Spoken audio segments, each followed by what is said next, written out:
Dulce is a short documentary directed by Angelo Ficini and Gail Isla that follows a young girl as her mother teaches her to swim, not only so she can help harvest Pangaea shellfish with the rest of the women who live in the village, but due to the effects of climate change on their surroundings. This presentation will attempt to show how the surrounding documentary is predominantly using the observational mode, while analyzing how the use of the observational mode, woven in with the piece's content and filmmaking style, helps to create an engaging piece. Observational documentaries are the realest and most honest form of documentary, hence why they are sometimes referred to as cinema veritas, or truth cinema. The aim of an observational mode piece is in its name, observe. The filmmakers and by extension the viewers are watching and observing, hence why observational modes take a fly-on-the-wall approach, having the camera remain relatively out of sight of the subjects getting filmed, creating the idea of a natural piece that hasn't been staged. This is done by the director having little involvement with what is being filmed. As there are no arranged interviews, no voiceovers or narration, the sound is diegetic and the film is edited in a way that allows for space and time to have a clear continuity, allowing for the audience to feel as if they are right there watching. It uses natural lighting and it takes place in real locations and is driven by events that are transpiring. Observational documentaries are all about maintaining realism and creating an authentic experience for the viewer, allowing the audience members to come to their own conclusion from what they have seen. The content of the short documentary is about coming of age and climate change, and uses the observational mode to show this. Dulce lives in a village where the threat of drowning is ever growing, due to them being surrounded by water and the rising water temperatures destroying homes. The directors themselves have stated that the story of Dulce learning to swim in a part of the world so connected to water could connect the viewer to the place and to its traditions, and at the same time touch on a more universal theme. This connection to the viewer is done with the observational mode. This was done by using the observational mode technique of fly on the wall, as we merely observe the lives of Dulce and her people from a distance. This is corroborated by One Leap Moon, who states, observational films require only the subject of the film to be there in front of the camera. This is corroborated by Nichols, who states, the concept of direct cinema is that the best way to see the truth is to view it without any involvement or influence, to be a fly on the wall. In doing so, it fits in with the observational mode's goal of maintaining realism and creating an authentic experience for the viewer. The documentary uses scenes such as Dulce crying and attempting to swim, and by her mother harvesting shellfish to show this.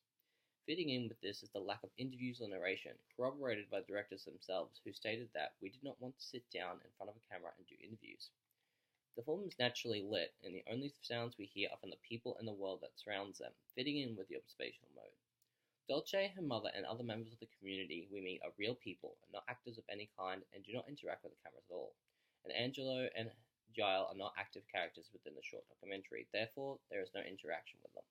The content of the documentary, while about climate change, doesn't outwardly state it, making the viewer interpret what the piece is saying themselves, which is corroborated by Silva Carter, who states, it concerns itself with the fluidity and ambiguity of actions presented without commentary, allows the spectators to think about and draw their own conclusions and interpretations. It is worth mentioning the ethical issues of the observational modes in regards to whether or not the filmmakers have a right to just observe, instead of comforting Dulce when she is crying, or even helping the women harvest the shellfish.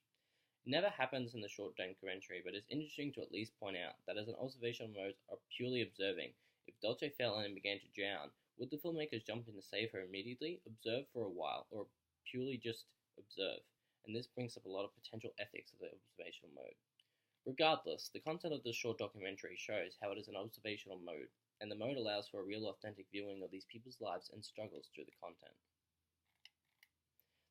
The style of filmmaking used by these two directors helps in creating an engaging piece and uses the observational mode to show this. Camera shots such as mid and wide shots tend to be the most commonly used, as it is an observational documentary, and these shots allow the filmmaker to be the flies on the wall. These shots also tend to show Dulce watching her friends swimming in the water, which she fears, but is also becoming a greater fear due to climate change, which makes the audience invest in her. This is corroborated by Dan Dulce in his book, The Technique of Film and Editing, which states that a scene can be placed into long shots, medium shots, to allow the scene to move gradually into the heart of the scene. It was found on Angelo's website that he used Red Epic Dragon cameras, which are very small in size, a style that gives him greater mobility, which fits into the observational mode, such as when we pan around the boat with Dulce and her mother. It is smooth, which doesn't take the audience out of the film.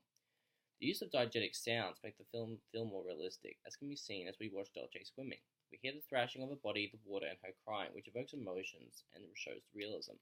It is no more states than diegetic, non-diegetic sounds. Diegetic sound must be realistic. When it comes to cuts, there is evidence of cutting from dialogue to non-dialogue scenes, more typical of the poetic mode. However, this is a stylistic choice of the filmmaker.